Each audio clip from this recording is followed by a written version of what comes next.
Vendez vos smartphones et achetez des ordinateurs. Avec un ordinateur, tu peux apprendre à maîtriser Word, Excel, PowerPoint et ce sont ces éléments minimalistes qu'il te faut pour pouvoir entrer dans une entreprise. Aujourd'hui, je suis écœuré de voir qu'il y a plusieurs étudiants qui sortent de l'université mais qui ne maîtrisent pas l'outil informatique. Comment tu souhaites qu'on t'embauche dans une entreprise sérieuse?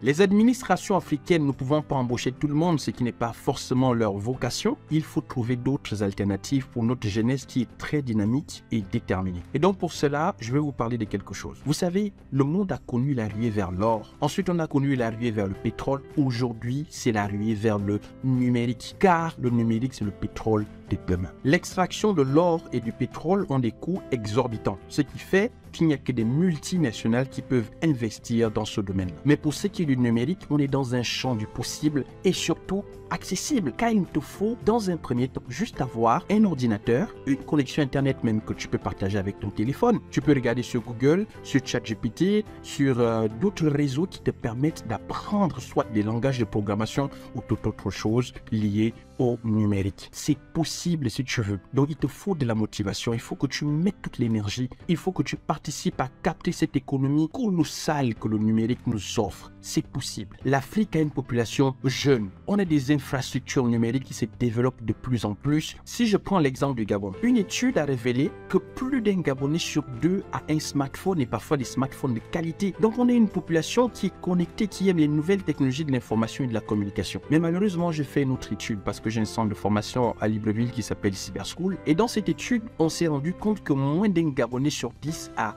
un ordinateur. Parlons même d'ordinateur, laissons un ordinateur portable, a déjà touché un ordinateur. Et ça, ce n'est pas possible du tout pour une population, pour des gens qui veulent aller loin. Le Gabon a une population qui consomme énormément les nouvelles technologies de l'information et de la communication, mais malheureusement, nous sommes des consommateurs, nous ne sommes pas acteurs dans la chose. Voici le message que je vais vous faire passer à la jeunesse gabonaise. Vendez vos smartphones et achetez des ordinateurs. Avec un ordinateur, tu peux apprendre à maîtriser Word, Excel, PowerPoint et ce sont ces éléments minimalistes qu'il te faut pour pouvoir entrer dans une entreprise. Aujourd'hui, je suis écœuré de voir qu'il y a plusieurs étudiants qui sortent de l'université, par exemple l'UOB, mais qui ne maîtrisent pas l'outil informatique. Comment tu souhaites qu'on t'embauche dans une entreprise sérieuse? Comment est-ce que tu vas faire quand tu seras en entreprise? Parce que l'entreprise a besoin de communiquer très rapidement. On a besoin que les flux se mettent en place très rapidement. Et tout ça se fait avec des ordinateurs. Si tu ne maîtrises pas la machine, tu auras du mal à t'insérer dans le monde du travail. Vendez vos smartphones qui coûtent super cher et achetez des ordinateurs. Venez me rejoindre dans le domaine du numérique parce que nous avons beaucoup de choses à vous apprendre.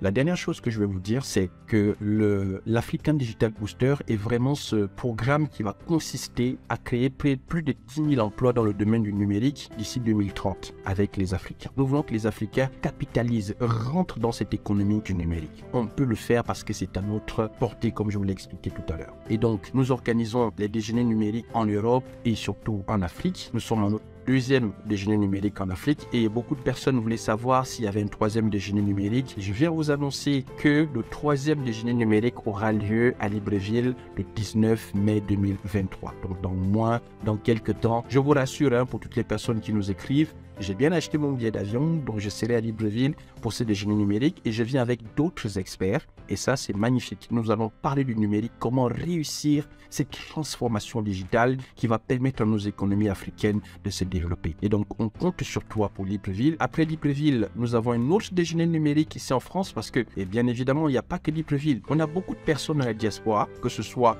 gabonaises ou camerounaises, etc. On a beaucoup de monde qui finissent leurs études mais qui ont du mal aussi à trouver du boulot. Vous allez me dire, mais ils sont en France, mais comment c'est possible? Et moi, ce que je souhaite vous dire, c'est que le numérique, c'est vraiment un secteur qui offre énormément de débouchés, quel que soit l'endroit dans lequel vous pouvez vous situer dans le monde. Et donc, du coup, les personnes de la diaspora, ce qu'on a décidé de faire, c'est d'organiser des sessions de formation un peu comme en Afrique, qui ont pour but de réorienter les gens. Il y a des personnes qui vont dans des filières, et ces filières-là, malheureusement, ne leur permettent pas de trouver du boulot rapidement, et ils peuvent malheureusement se retrouver à perdre leur titre de séjour, et donc de retrouver en situation irrégulière, ce qui me fait mal. Vous imaginez, quelqu'un a investi près de 20 000 € pour faire ses études, et à la fin, il se retrouve en situation irrégulière parce qu'il n'a pas trouvé du boulot. Non, je dis non à ça. Et donc, du coup, on a fait une étude. Il y a au moins une vingtaine de boulots possibles, des métiers possibles liés au numérique. Donc, on va reconvertir ces personnes-là Je remercie Madame l'ambassadeur du Gabon qui m'a reçu et qui veut s'impliquer dans ce projet pour la France, mais aussi elle va pousser les autres ambassadeurs ou d'autres entreprises à aider la diaspora de façon générale. Il n'y a pas que les Gabonais, il y a des Camerounais, il y a des Congolais, il y a beaucoup de personnes. Comme je vous le disais, on aura plusieurs déjeuners numériques. On a un déjeuner numérique en France, un déjeuner numérique au Gabon, déjeuner numérique d'ici la fin de l'année. En Côte d'Ivoire, oui, il y a beaucoup d'Ivoiriens qui nous sollicitent. On fera un déjeuner numérique là-bas. On attend près de 2000 personnes au Gabon. Je l'espère qu'en Côte d'Ivoire, vous serez aussi nombreux. Un déjeuner numérique au Congo, Kinshasa. Voilà, donc on nous attend aussi. Merci beaucoup à toutes les personnes qui nous contactent. Je pense que l'année prochaine, on verra si on fait un tour à Douala et dans les autres pays. Les Africains, vous êtes intelligents, vous avez de la valeur ajoutée. Dieu vous a béni avec la capacité à réussir. Les Africains, je le répète, sont intelligents. Et donc, mettons notre intelligence au service du développement de notre continent.